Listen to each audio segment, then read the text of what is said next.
नमो आयर्याणं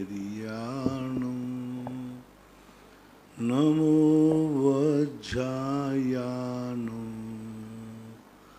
नमो लोये सवशाहूर्णं। पंच परमेष्टि भगवान की जय। आचार्य श्री गुरुवर कुंद कुंद महाराज की जय। आचार्य श्री गुरुवर विद्या सागर महाराज की जय। परम पूज्य निर्यापक श्रमण मुनि श्री सुधा सागर जी महाराज की जय। राजन जी छाबड़ा, नांदेड़, महाराष्ट्र। गुरुवर नमोस्तु। महाराज जी, इनकी जिज्ञासा है कि गतिबंध निरंतर चलता रहता है और आयुबंध एक बार ही होती है, तो महाराज जी गतिबंध जो निरंतर चलता है और चारों गतियों का गतिबंध निरंतर चलता रहता है, तो एक आयुबंध होने के बाद जो शेष गतिबंध हुए हैं उनका क्या परिणाम निकलता है? कुछ नहीं, वो पड़े रहते सत्ता में, संक्रमण हो जाते हैं। आयुबंध के साथ जो गति मिलती है उस गति में वो सारे संक्रमण हो जाते हैं, क्योंकि सजाति में सजाति का संक्रमण होता रहता है। नाम कर्म की जो प्रकृतियाँ जिस गति का उदय आएगा, जैसे मान लो देव गया तो जो उसने गतियाँ बनी थी वो सब उस गति में बंद हो जाएंगे। परिवर्तन होता रहता है, सब चलता रहता है। दीक्षा जैन सागर, गुरुवर नमोस्तु। महाराज जी पूछ रहे हैं कि जिस प्रकार हम लोगों को संसार स्पष्ट दिखाई देता है यहाँ की चकाचौंध, तो नारकियों को और देवों को वहाँ का संसार कैसा दिखता है? वहाँ पर क्या ऐसा माहौल होता है, उनको देखने में कैसा आता है? वहाँ का वातावरण वहाँ के हिसाब से, जैसे आपका है, आप लोगों का यहाँ का वातावरण, अब आप कल्पना करो कि अमेरिका का वातावरण कैसा होगा। वो तो ऐसे ही होगा महाराज। अमेरिका वाले क्या सोचते होंगे, कैसा खाते होंगे, कैसा उठते होंगे, कैसा, तो हर क्षेत्र का अपने आप वातावरण है। वहाँ का संसार वहाँ का है, उनकी व्यवस्थाएं ऐसे ही हैं। वो भी अपने संबंध में अपने उनके अनुसार सोचते हैं। जैसे वहाँ के लोग, जैसे अमेरिका के लोग सोचते हैं कि भाई ठंडी है, वहाँ ठंड पड़ती है तो ठंड के हिसाब से सोचते हैं। वो तो जैसा क्षेत्र रहता है, पशु है, पशु के हिसाब से सोचता है। अब पशुओं में जितनी वैरायटी है सब अपने अपने हिसाब से सोचते हैं। चिड़िया सोचती है हमें घोंसला बनाना है, चिड़िया सोचती है घोंसला बनाना है। शेर सोचता है हमें मियाद ढूंढना है। अब उसका एक ही गुफा ढूंढने में लगा है, चिड़िया घोंसला बनाने में लगी है। तो जिसकी जिस पर्याय में रहता है उस पर्याय का जो वर्तुल होता है चारों तरफ का, वैसा ही उनका सोच बन जाता है। तदनुसार सोच, संस्कार, व्यवहार सब उनके होते हैं। देवता लोग वहाँ सोच करके वहाँ के वैभव में मस्त हो जाते हैं, उन्होंने कहाँ पीछे की पड़ी रहती है। ऐसा नहीं, इनका कहने का मतलब ये है महाराज जी, वहाँ पर कैसा दिखता है, क्या वहाँ का संरचना कैसी होगी वहाँ की? सब संरचना वहाँ की कैसी बताऊँ, सबकी एक सी है। नारकियों की अशुभ संरचना होती है, दुखरूप होते हैं, भयानक होते हैं, दुर्गंधयुक्त होते हैं। देवता सुंदर होते हैं, बहुत अच्छी रचना होती है। वहाँ विमान होते हैं, हजारों लाखों किलोमीटर के विमान होते हैं। एक एक विमान राजस्थान से भी बड़ा होता है। इतने बड़े बड़े विमान हैं जितने भारत देश का एक विमान है। भारत देश ही है इतना, भारत देश के बराबर एक विमान है, इससे भी बड़े विमान है।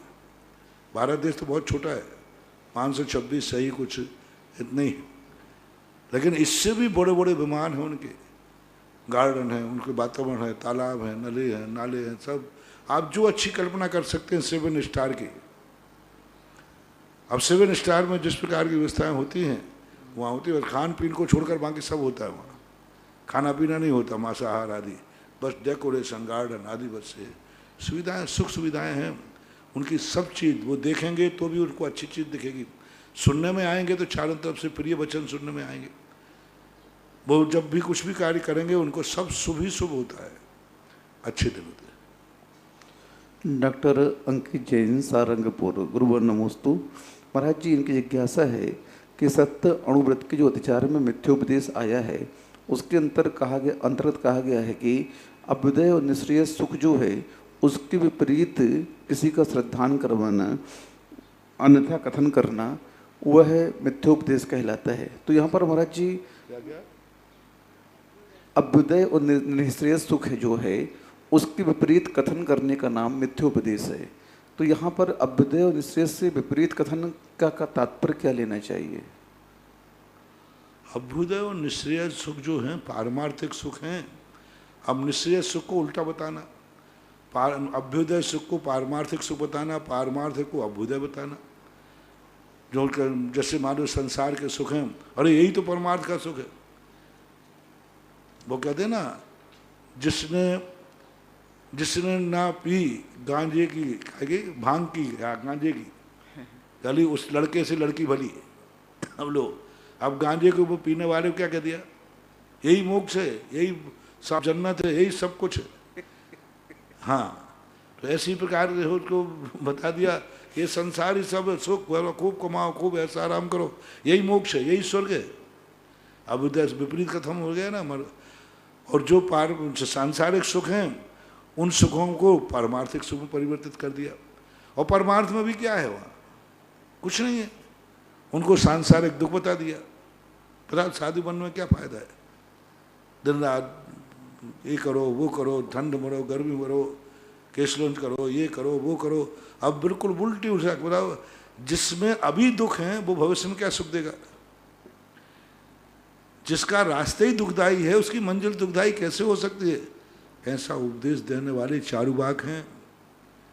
चारुबाग ऐसी आलोचना करते हैं कि अच्छे अच्छे धर्मात्मा अधर्मी बन जाते हैं, अच्छे अच्छे परमार्थ पर चलने वाले नास्तिक बन जाते हैं। चारुबाग ही उनको कहते हैं। ऐसी सुंदर बातें करते हैं कि सब भूल जाओगे आप, तुम्हें संसार दिखने लग जाएगा, रजनीश जैसे। अब चारुबाग की पद्धति थी उनके। सांसारिक सुखों को उन्होंने इस ढंग से प्रस्तुत किया कि अच्छे अच्छे आस्तिक नास्तिक बन गए, और अच्छे अच्छे लोग उसको स्वीकार करने लगे कि नहीं बात सही है। अब बोलो, उन्होंने संभोग से समाधि की तरफ कह के सारी दुनिया को कहाँ पे ले गए, किस तरफ ले गए। अब यह मिथ्योपदेश, क्योंकि कहाँ परमार्थ का सुख और कहाँ सांसारिक सुख, और कहाँ संसार सुख में परमार्थ की कल्पना। संसार सुखों में परमार्थ की कल्पना करना, ये मिथ्योपदेश कहलाता है। ऐसा, और परमार्थ के सुखों में संसार की कल्पना करना, यानी वहाँ सुख है ही नहीं, दुख ही दुख है, ऐसा।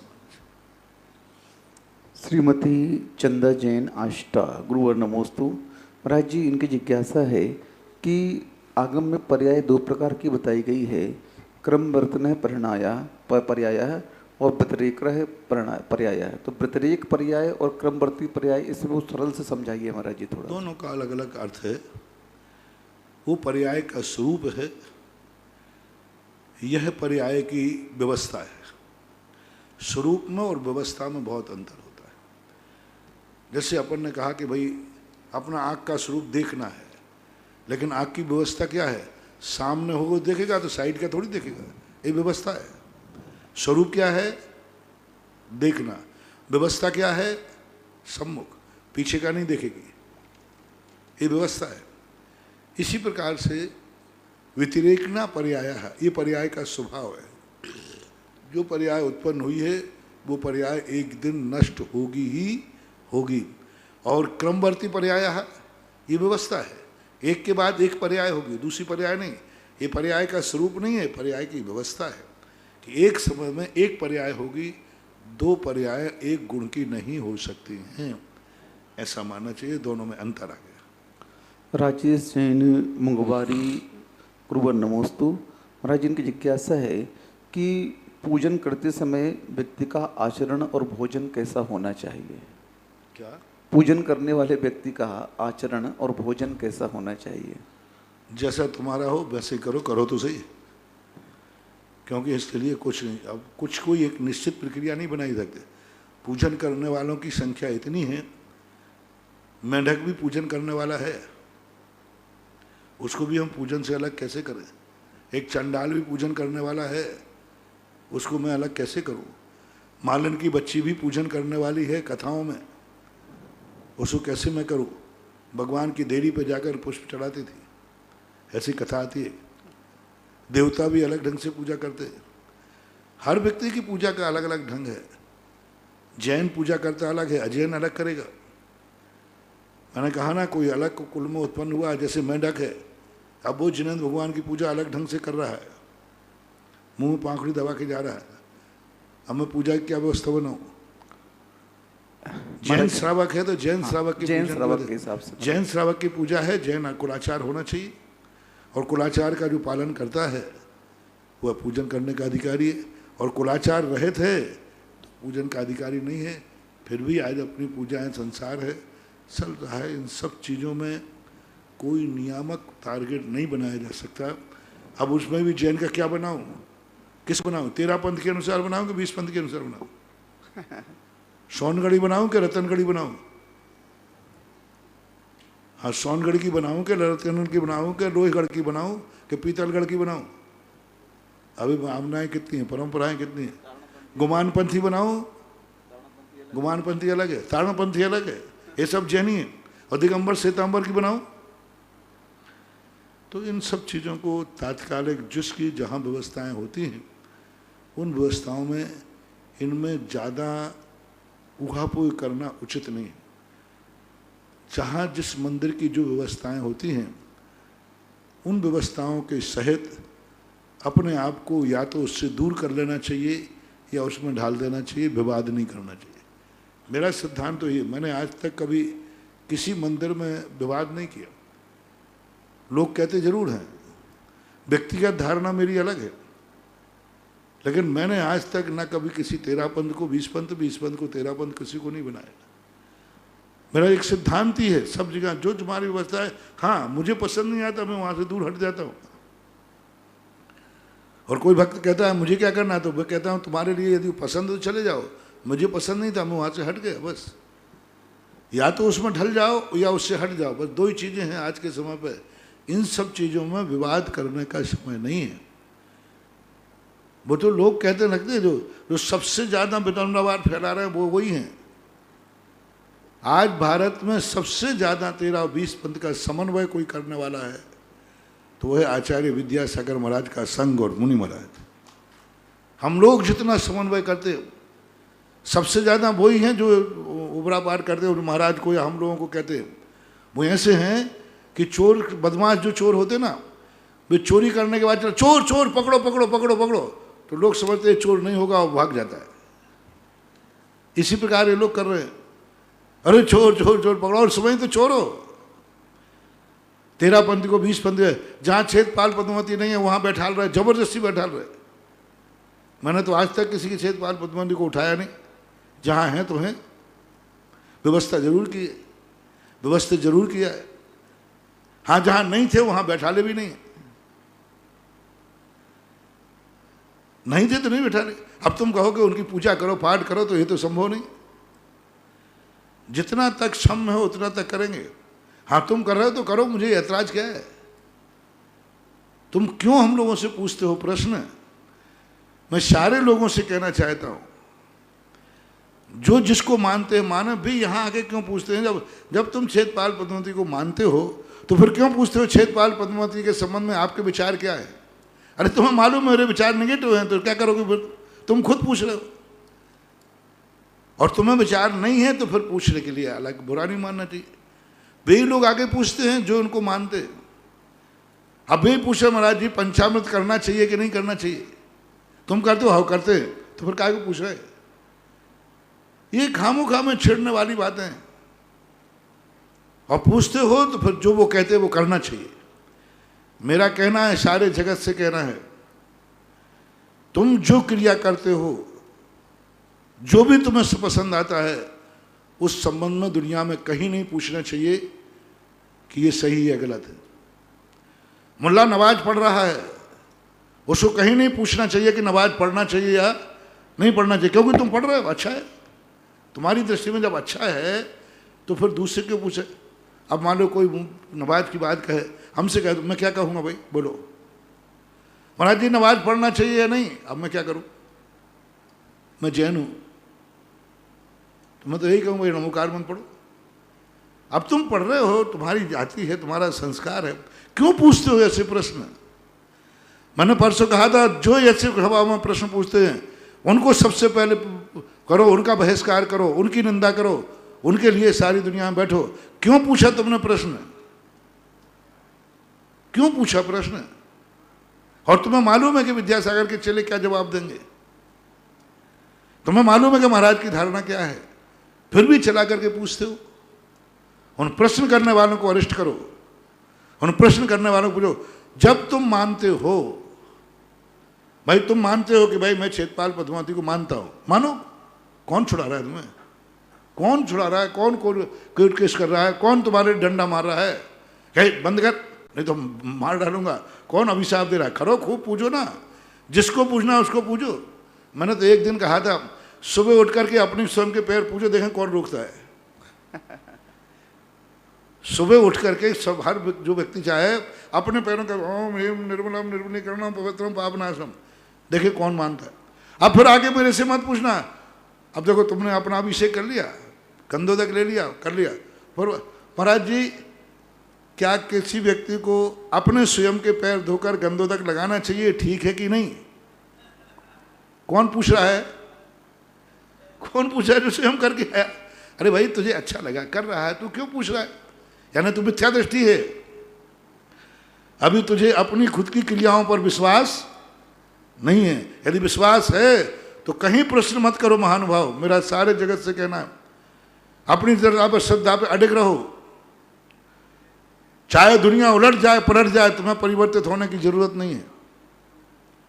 तुम्हारा निर्णय है कि हमारी यही है तो यही है। तुम्हारा निर्णय है कि हमारा मंत्र यही है तो यही है। तुम्हारा निर्णय है कि हमारा आराधित नहीं है। संसार में इतने आराध्य हैं सबके। बौद्ध को मान रहा है, कौन ऐतराज कर रहा है? और बौद्ध तो कभी नहीं पूछते आकर मेरे से कि महाराज जी बौद्ध धर्म अच्छा है कि बुरा है। कभी पूछा? नहीं। क्यों नहीं पूछे? वो निर्णय कर चुके, वो क्यों पूछेंगे? पूछना भी नहीं चाहिए। यदि मुझ जैनी से कोई बौद्ध धर्म पूछेगा कि अच्छा है कि बुरा है, तो क्या जवाब मिलेगा? आप कल्पना कर लीजिए। आप सीधी पूछिए, बीजेपी के वाला कांग्रेस से पूछ रहा है, क्यों साहब कांग्रेस पार्टी कैसी है? कौन से पूछ रहा है? बीजेपी से। जवाब क्या मिलेगा? तो जब तुम कांग्रेसी हो तो कांग्रेसी रहो ना। क्यों प्रश्न पूछते हो? उनको पकड़ो जो प्रश्न पूछते। क्यों पूछा तुमने प्रश्न? प्रश्न पूछने वाला हम तो आजकल उत्तर देने, तुम प्रश्न पूछने वाले, तुम्हारी धारणा क्या है? बोले मैं तो करता हूं, तो करो, मेरे से मत पूछो।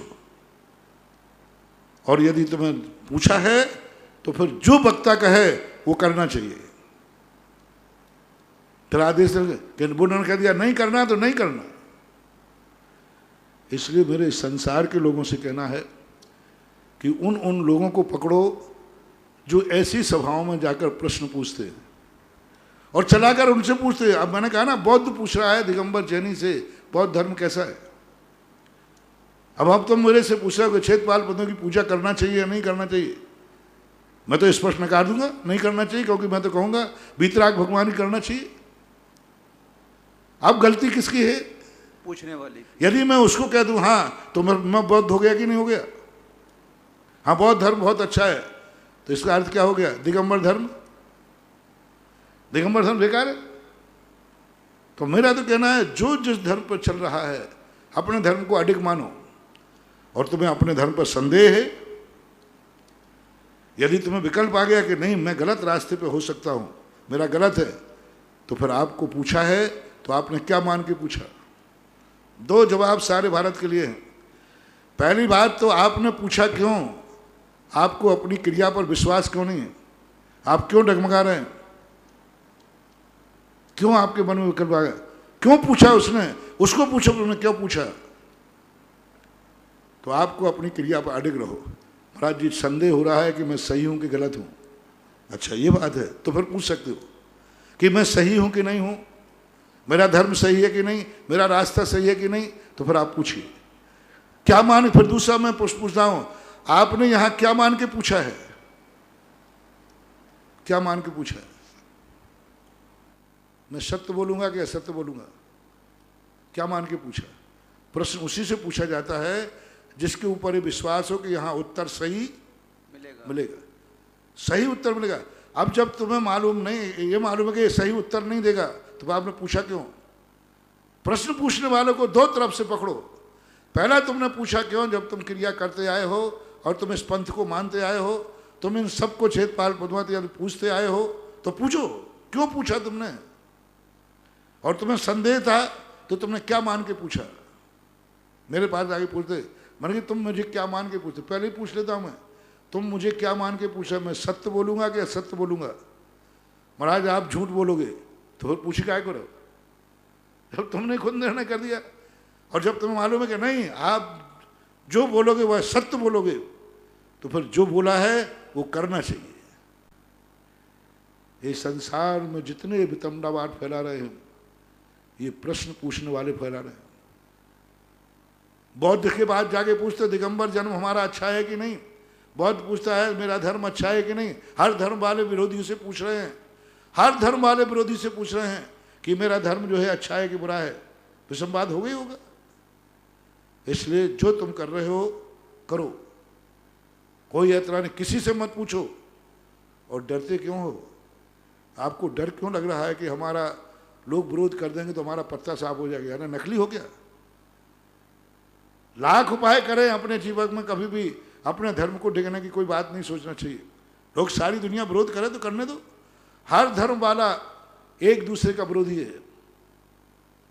ज्ञान दर्शन का विरोधी है, दर्शन ज्ञान का विरोधी है, परस्पर विरोधी है दोनों के। लेकिन आज तक दोनों मिटे क्या? धर्म अधर्म का विरोधी है, धर्म धर्म का विरोधी है, दोनों आज तक मिटे क्या? आंख कान का विरोधी है, कान आंख का विरोधी है, कभी आंख कान को मिटा पाया क्या? अब देखो आंख और कान का बिल्कुल विपरीत स्वभाव है, लेकिन क्या कान आंख को मिटा पाया? क्या आंख कान को मिटा पाया? नहीं मिटा पाया। क्यों मिटना चाहते? क्यों डर लग रहा है कि यहां मंच से जो घोषित हो गया अब हमारा पत्ता साफ होगा? वो ही डरते हैं जिनकी श्रद्धाएं, जिनकी क्रियाएं नकली होती है। जिनकी असली होती है वो तो नहीं डरते, कभी नहीं डरते। इतना विरोध होता रहा, कितने बड़ा मस्त रहता है, वो कहता क्या फर्क पड़ने वाला है, क्या फर्क पड़ने वाला है। हमारे आचार्य जी हमेशा कहा करते कि अपनी क्रिया अपनी श्रद्धा पक्की रखो, सारी दुनिया में विरोध हो तुम कभी टेंशन नहीं लाना। आप इसके प्रमाण हम दे रहे हैं।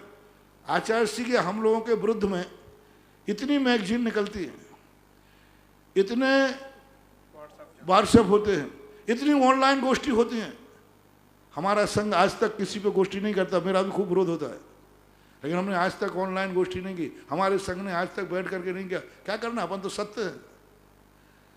एक साधु के लिए 50-50 साधु बैठ जाए, यानी मुझे तो बहुत गर्व होता है कि हमारे एक साधु ने एक आवाज उठाई, सारे भारत के साधु को निपटना पड़ा। एक योद्धा से 100 योद्धा निपट रहे, इसका अर्थ है कि वारे वाह योद्धा। एक योद्धा के लिए 100 योद्धा खड़े हो गए, 100 योद्धा खड़े हो गए। अरे एक योद्धा के लिए क्या निपटना है?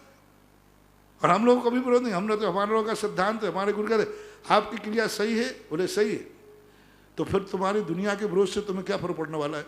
करने तो विरोध, बोलने तो जितना बोलना है, कोई फर्क पड़ने वाला नहीं।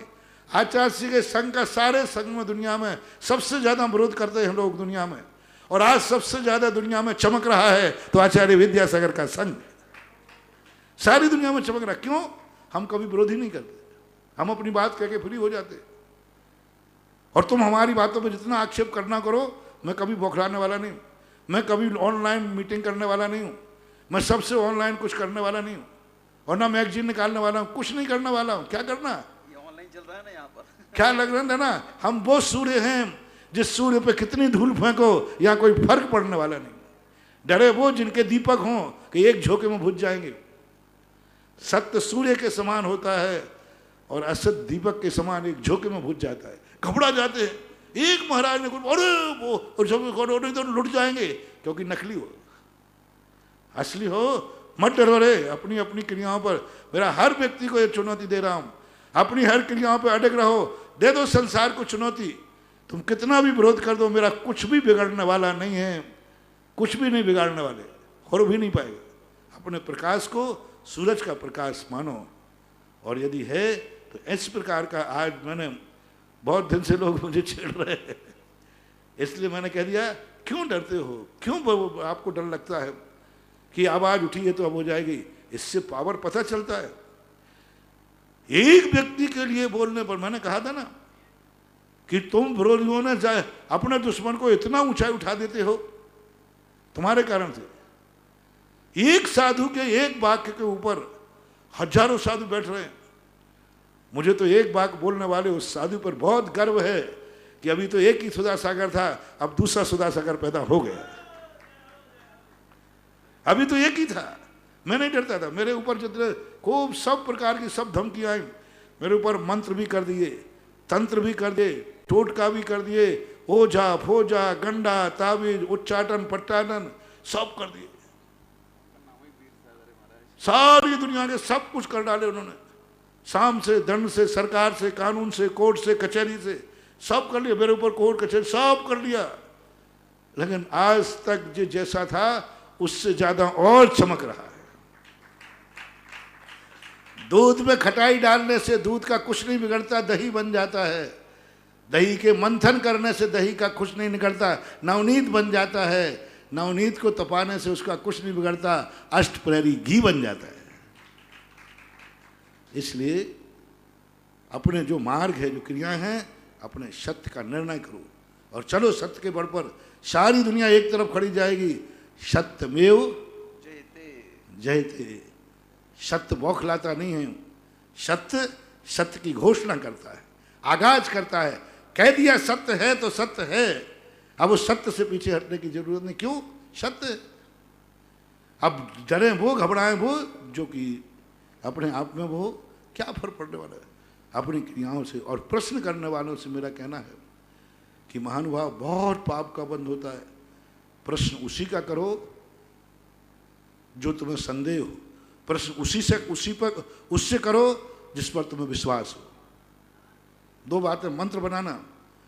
प्रश्न जब करो जब तुम्हें विश्वास हो, संदेह हो। नहीं, पहला प्रश्न है जब तुम्हें संदेह हो या अनभिज्ञ हो, अनजान हो या संदेह हो, प्रश्न जब करो।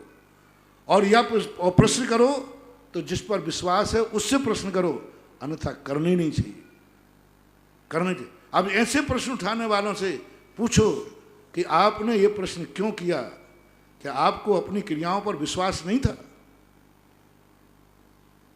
क्या आपको अपनी पूजा पर विश्वास नहीं था? क्या आपको क्षेत्रपाल पद्मावती विश्वास नहीं था?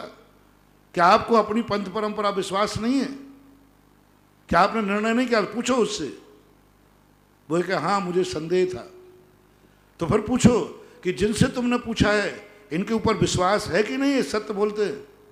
बोले हाँ बोलते हैं। तो फिर जो बोला है उसको स्वीकार करो। यदि ये व्यवस्थाएं हो जाए तो संसार में बहुत अच्छा व्यवस्था।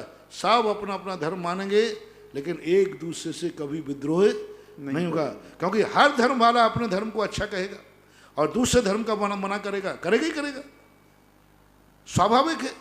क्योंकि वो जो धर्म मान रहा है उसके अलावा यदि वो धर्म बुरा है तो मानेगा क्यों? और संसार के सारे धर्म अच्छे बुरे हैं उसकी दृष्टि में, तभी तो वो नहीं मानता है। इसलिए एक धर्म की बात दूसरे धर्म के मंच पर नहीं होना चाहिए, एक धर्म की बात को दूसरे मंच पर नहीं पूछना चाहिए, क्योंकि वो तो उसका विरोध करेगा ही करेगा। जैसे मैंने कहा, बीजेपी से कांग्रेस वाले ने पूछा कांग्रेस कैसी है?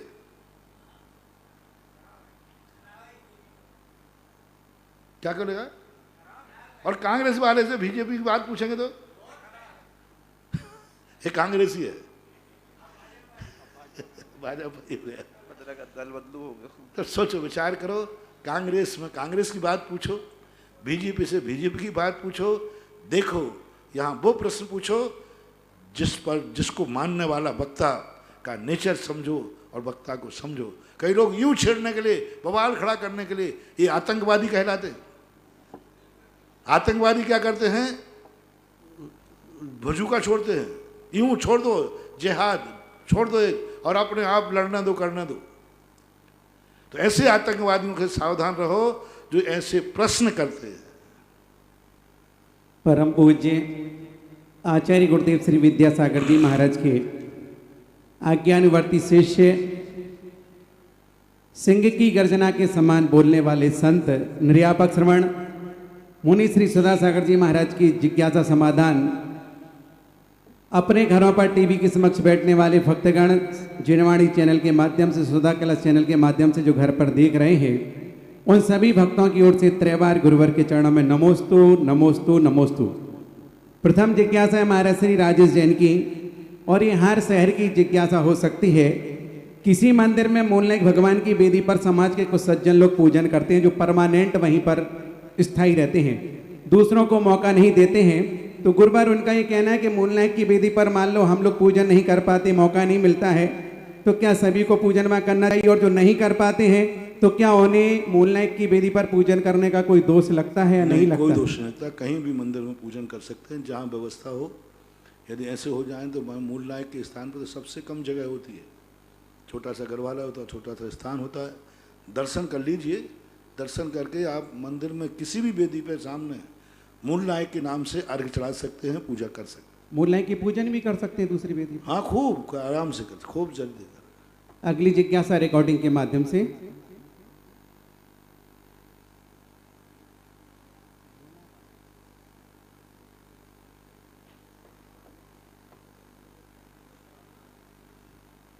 एक चंद्रोदय चांदखेड़ी, एक सेकेंड, चंद्रोदय तीर्थ चांदखेड़ी के लिए असीमकालीन भक्तांबर में नाम आए 51 राशि निर्मल जैन मिर्ची, श्रीमती विनीता बिटिया प्रियल बेटा सम्यक ज्वेलर्स परिवार अशोकनगर। दूसरा नाम आया श्रौन से केसरीमल जी वीरेंद्र कुमार जी जैन तेल वाले श्रौन, सारिका अनुज्ञा सर्वे सुब्रा तेल वाले श्रौन। शादी की सालगिरह के उपलक्ष्य में अगली जिज्ञासा ऑनलाइन। मुनिराज को नमोस्तु। महाराज श्री, मनुष्य और त्रियंचों के गर्भ की योनि के बारे में बताया कि मनुष्य की सचित्ता चित्त होती है, तो सचित्त तो समझ में आया योनि है, अचित्त किस अपेक्षा से? ये बताया गया है कि शुक्र आदि जो होते हैं वो अचित्त होते हैं, पर वो तो लगता है कि एक इंद्रिय जीव है। कृपया इस शंका का समाधान करने की कृपा। सचित्ता चित्त दोनों रूप होते हैं, क्योंकि योनि स्थान जो होता है वो सचित होता है, और जो मटेरियल जहाँ जीव उत्पत्ति है रज और वीर अचित होता है, और सचित्ता चित्त मिलकर के जीव की उत्पत्ति होती है। ऐसा पूज्य शिव कोटि महाराज ने भगवती आराधना के अंतर्गत दिया गया है, तो इस प्रकार से उसको सचित्ता चित्त का रूप दिया जाता है। अगली जिज्ञासा पुनः रिकॉर्डिंग के माध्यम से। महाराज श्री के चरणों में तिरकालवार वस्तु। महाराज श्री, मैं संतोष जैन भोपाल से। महाराज श्री, मेरी शंका ये है कि हमारे यहाँ मंदिर के पास धर्मशाला में कुआं है, वो करीब 30 फीट गहरा है, जिसका पानी पीने के काम में नहीं आता, उसमें पानी में थोड़ी स्मेल आती है, तो क्या हम उसका पानी अभिषेक के लिए काम में ले सकते हैं? कृपया समाधान करना। मैंने कुआं देखा नहीं है, तात्कालिक परिस्थिति जैसी हो, किस प्रकार का है, किस प्रकार की स्थिति है, आप लोग को समाज वाले इन सब चीज़ों पर समाज का विवेक काम करना चाहिए। अब इस प्रकार के उत्तरों का उत्तर ना मैं देना चाहता हूँ और ना देने का अनधिकृत होगा, गलत होगा। तुम लोग समाज वालों में क्या इतना कोई भी जानकारी नहीं है? इस प्रश्न को भी मैं ही बताऊँ? ये प्रश्न तो तुम्हारे समाज का निर्णय है। समाज में इतना विवेक, इतनी स्थितियाँ होना चाहिए, पानी किस प्रकार है, कैसा है, ये निर्णय तो आप लोग करें, महाराज नहीं करेंगे। और ना कोई आगम में ऐसा लिखा हुआ है कि ऐसी इसका जवाब क्या है, ऐसा। अगली जिज्ञासा पुनः रिकॉर्डिंग के माध्यम से। नमोस्तु महाराज जी, भरत जैन कोटा। महाराज जी, आजकल ये देखा गया है कि युवा पीढ़ी खुद के घर के बिजनेस को छोड़कर दूसरों की नौकरी करना ज़्यादा पसंद करती है, क्योंकि उनको हर महीने उनको सैलरी मिल जाती है, और खुद के बिजनेस में वो चाहे कितना भी काम कर ले, उनको उनका जेब खर्च नहीं दिया जाता। तो क्या महाराज जी, जेब खर्च मिलना खुद के बिजनेस में उचित है या नहीं? उनको जेब खर्च मिलना चाहिए नहीं, उनके दान धर्म के लिए, अपनी ज़रूरतों के लिए?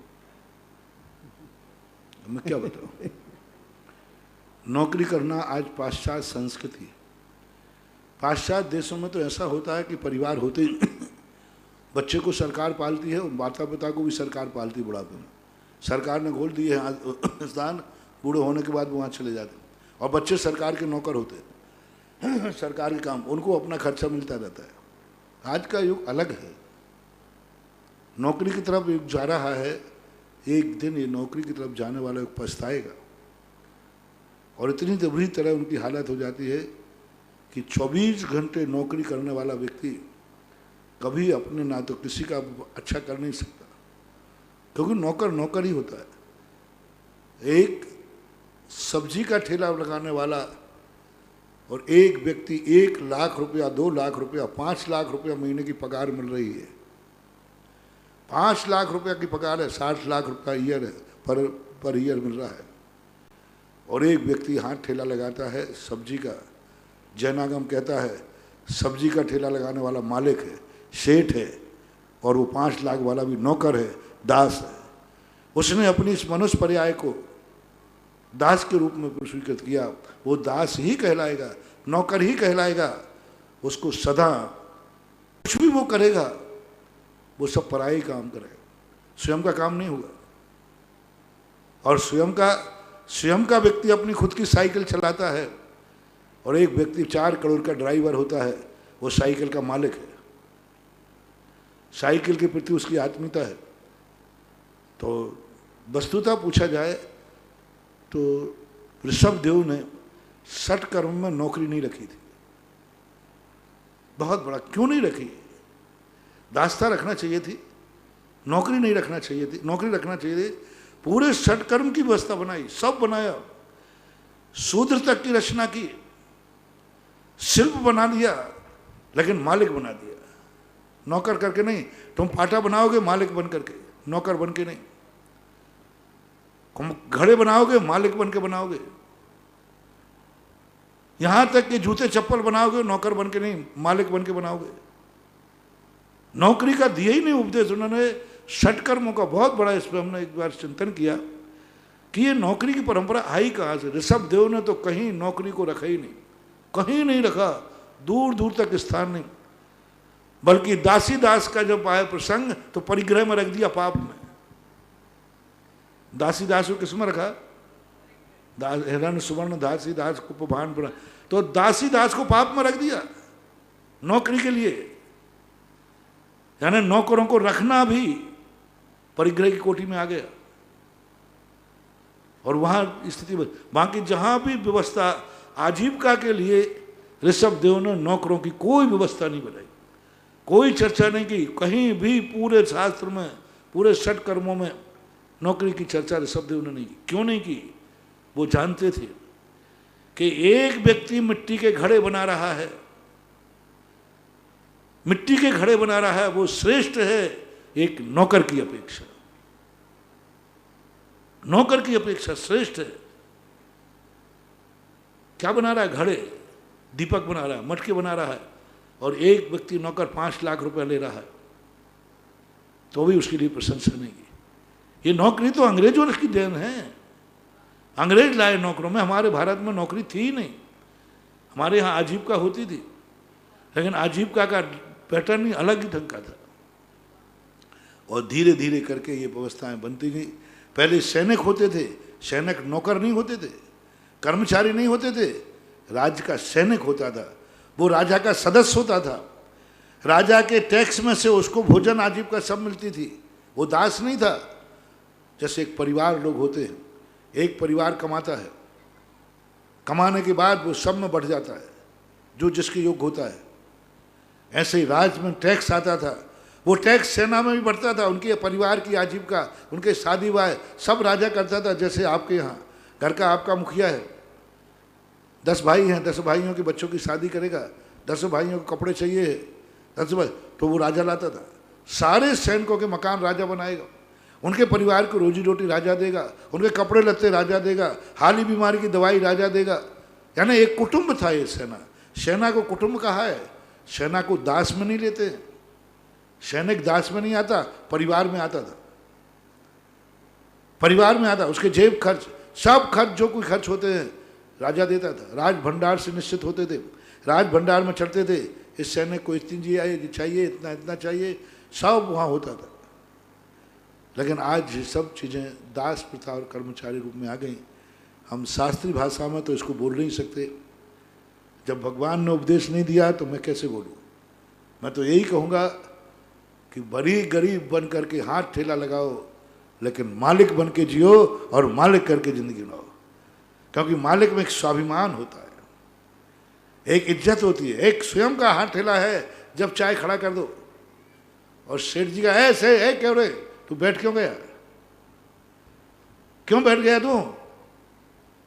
आप सबको मालूम है नौकर को क्या सुनना पड़ता है।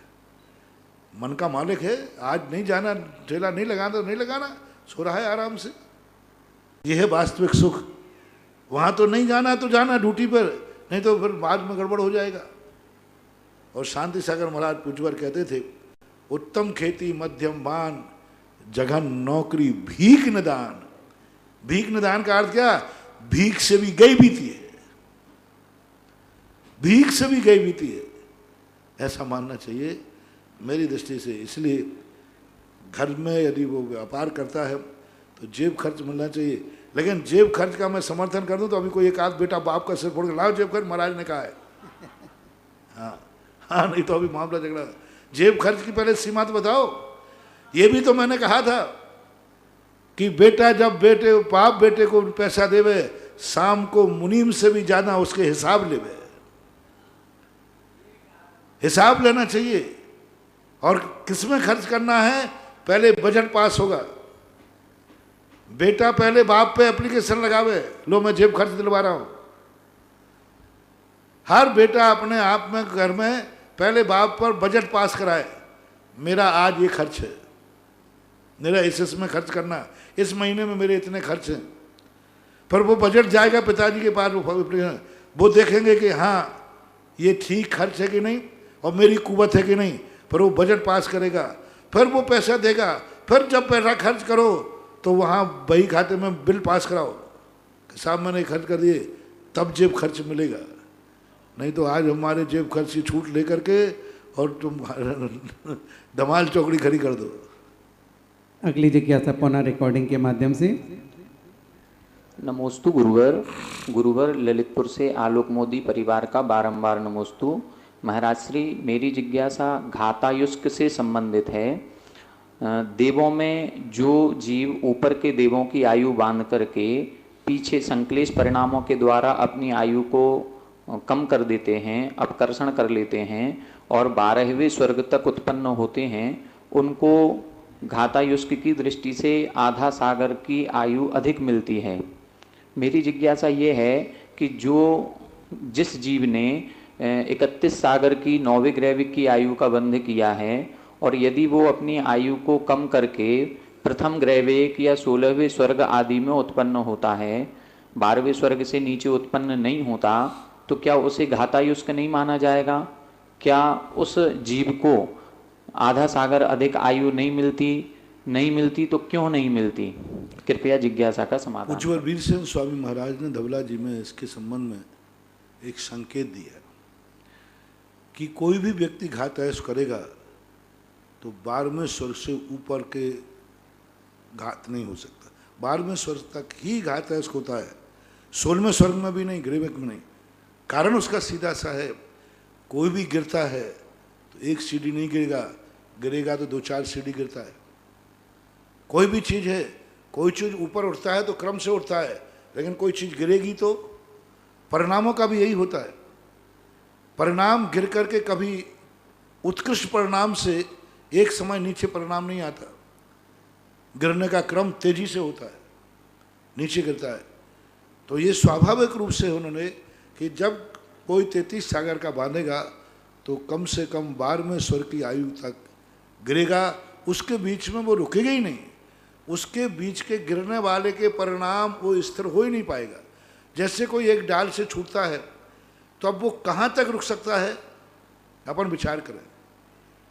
2 डालियाँ हैं, अब बीच में छोटी मोटी डाली आ भी गई उसको पकड़ ही नहीं पाएगा, क्योंकि गिरने से उसकी स्पीड बढ़ जाती है। कोई भी वस्तु जब गिरती है तो गिरते समय उसकी स्पीड बढ़ जाती है। 100 ग्राम का पत्थर जितनी ऊंचाई से आएगा वो उतने ही गुना वजनदार होता है। 100 ग्राम का पत्थर यूं रख दिया, 1 इंच ऊपर से रखा, सिर फूटेगा?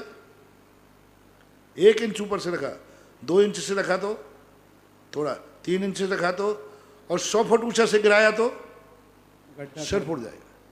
अब पत्थर वही है 100 ग्राम का, लेकिन ऊंचाई बढ़ते ही उसकी स्पीड बढ़ जाती है। इसी प्रकार परिणामों में होता है। तो उदाहरण मात्र दिया। परिणामों में भी जब व्यक्ति गिरता है तो वह बहुत तेजी से नीचे परिणाम गिरते हैं। इस कारण से उसके बीच के परिणाम बनते ही नहीं हैं, ऐसा नियोग है पहली बात, और ऐसा जो हमने मनोविज्ञान सिद्धांत बताया ऐसा मनोविज्ञान है, ऐसा मानना चाहिए कि बाद में सबसे ऊपर घातायस्क वाला उसके ऊपर की आयु को लेता ही नहीं, जाता ही नहीं। 33 सागर की बनने वाला 31 सागर में जन्म ही नहीं लेगा, 32 सागर में जन्म ही नहीं लेगा, 22 सागर में जन्म ही नहीं लेगा, उसके परिणाम ही नहीं बनेंगे वैसे, ऐसा मानना चाहिए। अगली जिज्ञासा पुनः रिकॉर्डिंग के माध्यम से। गुरुवर नमोस्तु, मैं महेंद्र जैन पत्रकार इंदौर से। गुरुवर, हमारा रिश्ता हो या ना हो लेकिन हमारा समय अच्छा हो तो रिश्तेदार बहुत मिल जाते हैं, लेकिन जहाँ हमारा समय खराब होता है तो घर के लोग भी हमारा साथ छोड़ने लगते हैं। महाराज जी, लोग हमारे बजाय हमारे परिस्थितियों से रिश्ता क्यों जोड़ना चाहते हैं? कृपया मार्गदर्शन कीजिए। नमोस्तु गुरुदेव। शायद घर वाले आपका साथ नहीं छोड़ रहे हैं, आप घर वालों का साथ छोड़ रहे हैं।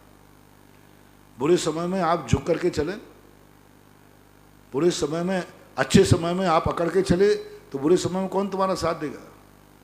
दो तरीके हैं, आपका बुरा समय है तो झुक के चलिए, और इतने झुकिए कि पैरों की धूल बनना पड़े तो बन जाइए, क्योंकि आपका बुरा समय है। वो लात मारें तो खाना चाहिए, बोलना नहीं चाहिए, क्योंकि आपका बुरा समय है। वो गाली दें तो खाना चाहिए, क्योंकि आपका बुरा समय है। वो जिस तरीके से रखें उस तरीके से रहना चाहिए, क्योंकि आपका बुरा समय है।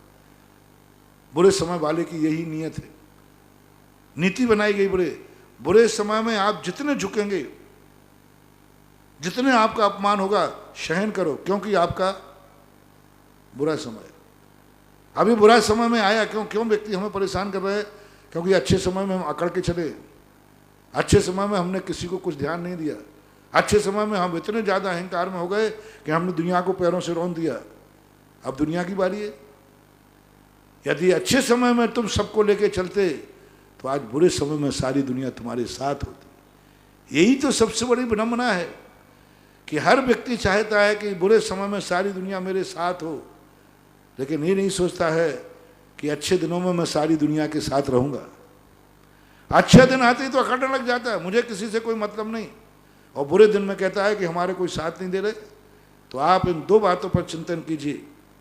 बुरा समय है तो आप झुक के चलिए, और झुकने की सीमा मैंने बता दी, कुछ नहीं, जो कुछ परिस्थितियां हैं समझौता कीजिए और स्मरण कीजिए, चिंतन कीजिए, मैंने अच्छे समय में दुनिया का साथ नहीं दिया, मैंने बुरे समय में इनका साथ नहीं दिया, आज मेरा कौन साथ देगा? ये चिंतन कीजिए। यही ये दो रास्ते आपके लिए। अगली जिज्ञासा पुनः रिकॉर्डिंग के माध्यम से। हो गया। ललितपुर से शीलचंद जैन, अनोरा परिवार का देवगढ़ जीर्णोद्धारक निरापक मुनि पुंगव श्री सुधा सागर महाराज को त्रिवार नमोस्तु। गुरुवर, मेरी जिज्ञासा है कि कीर्ति और यश में क्या अंतर है? कीर्ति कैसे प्राप्त होती है और यश कैसे मिलता है? हे गुरुवर, समाधान करें। नमोस्तु नमोस्तु नमोस्तु। कीर्ति और यश हमारी सैद्धांतिक भाषा में तो एक ही है, क्योंकि कीर्ति नाम की कोई कर्म प्रकृति नहीं है, यशस कीर्ति तो है। ये शब्द की अपेक्षा से अलग अलग अंतर है। जैसे यश कीर्ति, कीर्ति का अर्थ होता है वखान, फैलाव, कीर्तन, यश का फैलाव, यश की चर्चा, यश का विस्तार। कीर्ति एक क्रिया है, यश जो उसका फैल रहा है यशस कीर्ति, अयशस कीर्ति। कीर्ति यानी कथन, कीर्तन आप बोलते ना, कथन करना, व्याख्यान करना, जिसके चारों तरफ से यश की चर्चा हो रही है, तो चर्चा का नाम कीर्ति है, और यश का नाम जो उसका गुण है, जो अच्छाइयाँ हैं, जो उसने अच्छा किया है, उस अच्छाइयों की चर्चा होना कीर्ति कहलाता है। कीर्ति और यश को एक पलड़े में मत रखो, इनमें कारण कार्य का संबंध है। एक कर्ता है मूल, और एक क्रिया है उसको आगे बढ़ाने वाली, यूं मानना चाहिए। अगली जिज्ञासा विजय धुर्रा, अशोकनगर। परम पूज्य गुरुदेव के पावन पुनीत चरणों में बारंबार नमोस्तु नमोस्तु नमोस्तु। पूज्य गुरुदेव, आज के प्रवचनों में कल से आगे बढ़ते हुए संबंधों की बहुत गहरी चर्चा हुई। उस संबंध कैसे होना चाहिए, मित्रता के लिए आपने हमें संकेत दिया कि मित्र ऐसा बनाओ जो दुश्मनी में भी, हमारी दोस्ती में जो बातें हुई थी उन्हें ना कहे। तो गुरुदेव ऐसे लोगों की पहचान कैसे करें? और दूसरा, आपने आज के प्रवचनों में उसी श्रृंखला में जोड़ा कि वृक्षों को घरों में छोटे छोटे गमलों में पेड़ लगाकर उन्हें भी अपना मित्र और पुत्र बना सकते हैं। तो ये गुरुदेव वो एक इंद्रिय हैं, तो उनसे मित्रता और उनसे पुत्रवत व्यवहार कैसे होगा? जिज्ञासा का सवाल। वो मुझे मेरा माने या नहीं माने, मैंने उनको मेरा मानना है। मैंने ये कहाँ कहा कि वो सामने वाला भी मेरा माने, क्योंकि मैंने अजीब वस्तुओं को भी कहा था, सबके लिए कहा था। तुमने मेरा माना है, उन्होंने थोड़ी मेरा माना है। मेरा जरूरी नहीं कि संसार दोनों तरफ से बसता है, एक तरफ से भी बसता है। एक तरफ से कहा भगवान हमें अपना नहीं मानते, लेकिन हम भगवान को अपना मानते। गुरु तुम्हें अपना नहीं मानता, लेकिन तुम गुरु को अपना मानते हो। पेड़ तुम्हें अपना नहीं मानता, लेकिन तुम पेड़ को मेरा मानते हो। पेड़ नहीं कहता कि मैं इनका हूं, लेकिन आप लोग उसकी बाढ़ लगा कहते ये पेड़ मेरा है। तो मेरा एक बार संबंध का अर्थ था, जिसको तुम मेरा मानते हो, जिसको भी तुम मेरा मानते हो, उसके प्रति तुम्हारा कर्तव्य क्या है। उसका कर्तव्य क्या है ये नहीं कहना, तुम्हें सोचना है कि तुमने इसको मेरा किस बात पे कहा, क्यों कहा, क्या कारण था। स्वार्थ से कहा, भय से कहा, लोभ से कहा या उपकार से कहा, उसकी चर्चा चल रही है। अभी ये प्रसंग खत्म नहीं है, अभी तो चल रहा है। गुरुदेव दोस्त के लिए कहा था कि जो ऐसे दोस्त बनाए। दोस्त का अर्थ संबंध, दोस्त का तो एक उदाहरण है। दोस्त का अर्थ संबंध, कोई भी संबंध हो, चाहे माता पिता का हो, चाहे भाई का हो, संबंध, सब दोस्त एक चीज। संबंध है वो तो एक दोस्त का नाम लिया, दोस्त भी एक संबंध है। तो उस संबंध को पहचानने के लिए पहले अपने आप को देखना, तुम किस बल पर बना रहे हो उसको, उसमें क्या देखा। मैं तुम्हारे चौकों के सामने खड़ा हो जाता हूँ, कुछ देखते ही खड़ा होता हूँ कि यूं खड़े हो जाते हैं। जय हो जय हो। हमें पता ही चला जाए, क्या पता ये आहार देगा कि जहर देगा। अभी पता चल जाता है, खड़े क्यों होगा, खड़ा मान के क्यों हुआ भैया, विश्वास क्या माना हमने उनको जब खड़ा हुआ हूं। विश्वास है कि अच्छा श्रावक है, बढ़िया है, विशुद्धि अच्छी है, परिणाम है, मन वचन का है शुद्धि है, विश्वास करके जाके हार ले लेता हूं। तो जैसे हम जितना परखते हैं, इतना आप लोगों को भी परखना चाहिए।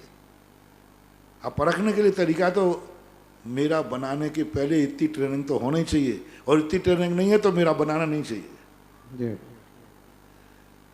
अगली जिज्ञासा है संपत लाल जी छाबड़ा, परम पूज्य गुरुवर के चरणों में नमोस्तु। महाराज श्री, आगम ग्रंथ में कौन कौन से ग्रंथ आते हैं? क्या पंडित आसाधर जी, दौलत राम जी, बनारसी दास जी, टोडरमल जी के द्वारा रचित ग्रंथ आगम ग्रंथ है क्या? इस संबंध में ज़्यादा विसंवाद में मत पड़ो। आज का युग अलग ढंग का है।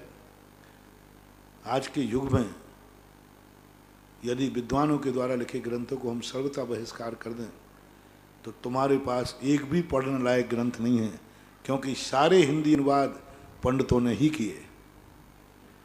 इसलिए आज के समय पर बस इतना ही है कि पंडितों की कोई परंपरा नहीं होती, आचार्यों की ही परंपरा होती है, और आचार्य की बात को प्रचार करने वाले विद्वान हैं।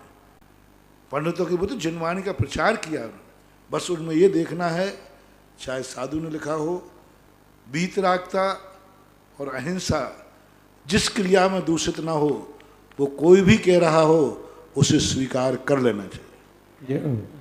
अहिंसा और वीतरागता। पूजा की बात आए, कोई कहे इनकी पूजा करो, इनकी पूजा करो, पहला देख लो वीतरागता है कि नहीं।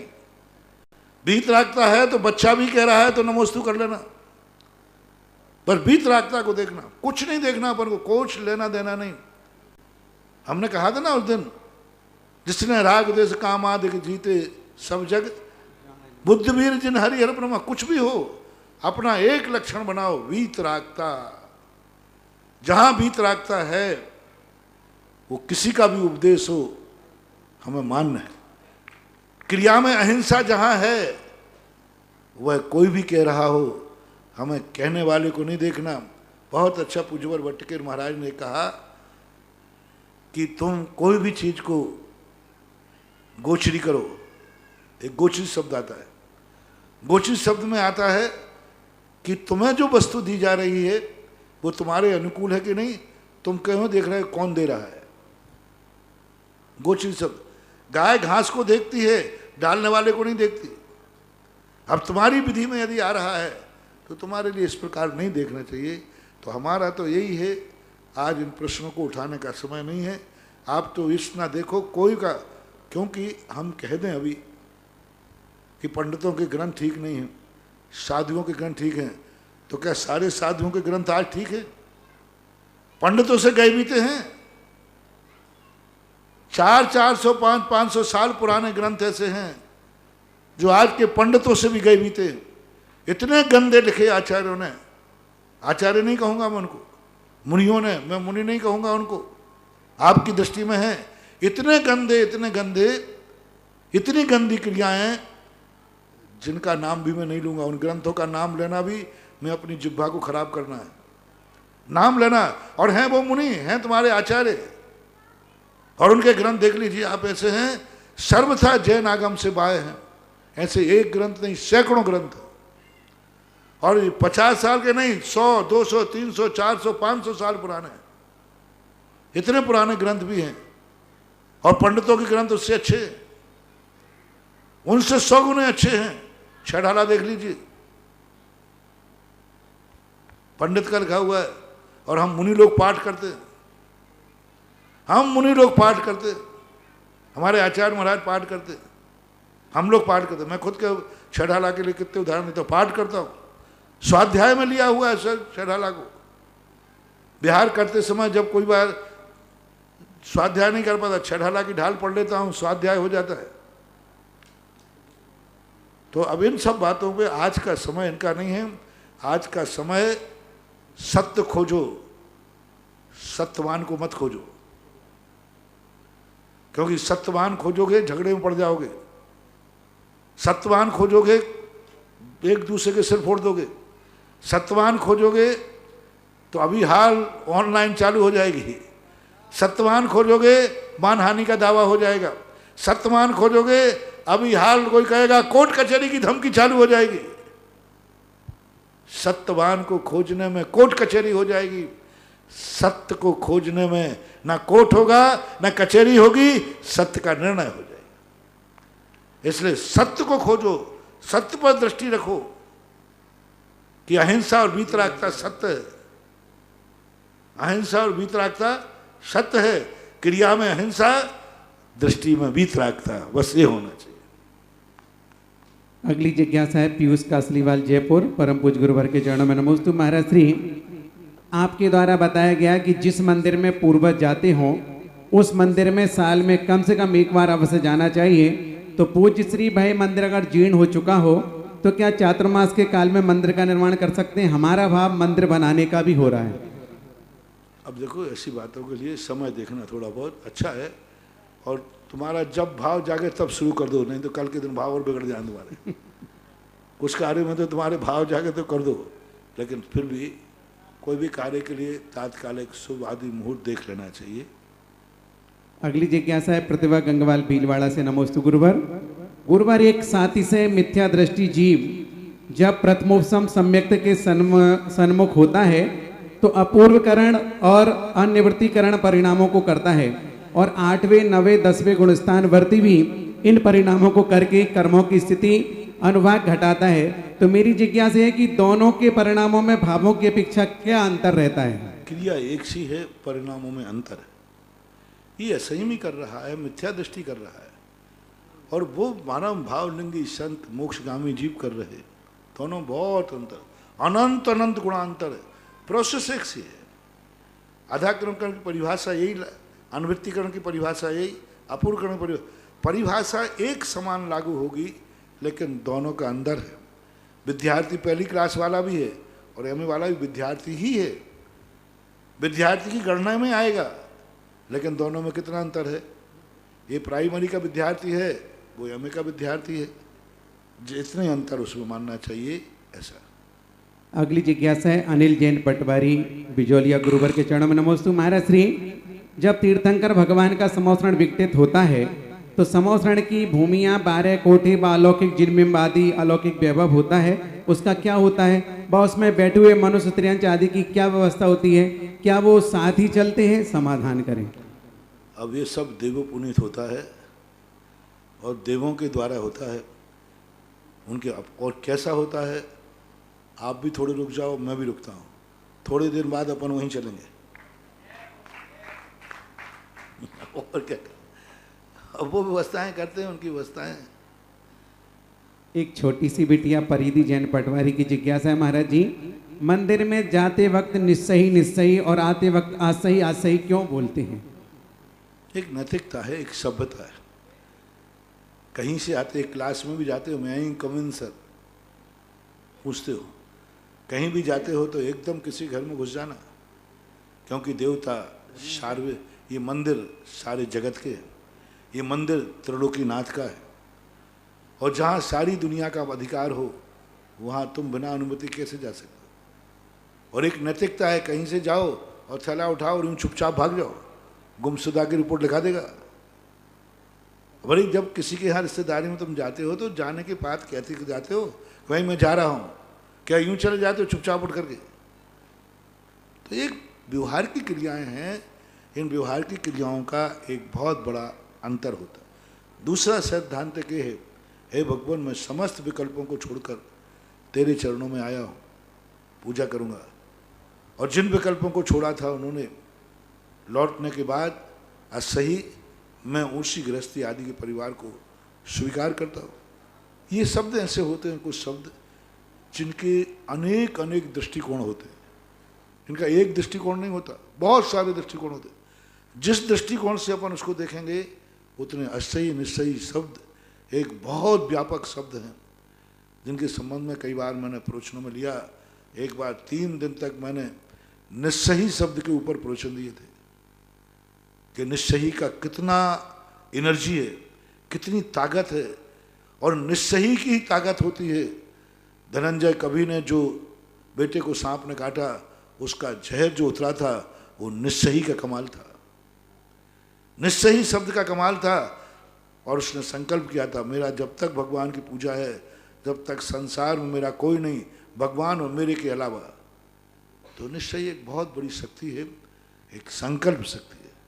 इस प्रकार से जिज्ञासा समाधान संपन्न हुई। जिनवाणी स्तुति के लिए जिनवाणी करेंगे, इसके पश्चात आरती के लिए तैयार रहेंगे। आज जिन्हें आहार कराने का सौभाग्य मिला था पटवारी परिवार को, जावाणी के ज्ञान ते सूजे लोकालोक, शोवाणी मस्तके धरो सदा देते हो ढो।